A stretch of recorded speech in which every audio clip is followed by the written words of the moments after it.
Sa vie privée aussi fait beaucoup parler puisque près d'un an après son élection, il divorce avec Cecilia, sa femme. Du coup, pour l'anecdote, ça devient le premier président en exercice à divorcer. Quelques mois à peine plus tard, en février 2008, il se marie une nouvelle fois et il épouse une chanteuse française très célèbre, Carla Bruni. Ensemble, ils auront une fille en 2011, la petite Giulia. Ici encore, c'est la première fois qu'un président devient père à l'Élysée. Nicolas Sarkozy prend progressivement goût au pouvoir, et comme presque tous les présidents, au bout de 5 ans, puisque Chirac a mis en place cette mode du quinquennat, Sarkozy veut donc se représenter. Cette fois-ci, son slogan, c'est la France forte. Au début, il y a peu de gens qui y croient. En même temps, il est passé de 70% d'opinion positive au début de son mandat à 70% d'opinion négative en 2010. Certains disent même qu'il passera pas le second tour. Après une campagne particulièrement intense, Sarko fera quand même 45 meetings, parvient finalement à se hisser au second tour de l'élection présidentielle face à François Hollande, le candidat socialiste, qui lui est arrivé premier au premier tour. Moi, président de la République, je ne traiterai pas mon Premier ministre de collaborateur.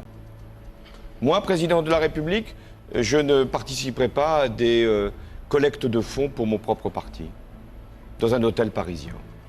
Moi, président de la République, je ferai fonctionner la justice de manière indépendante. Le 6 mai 2012, finalement, les résultats seront serrés avec 52% des voix.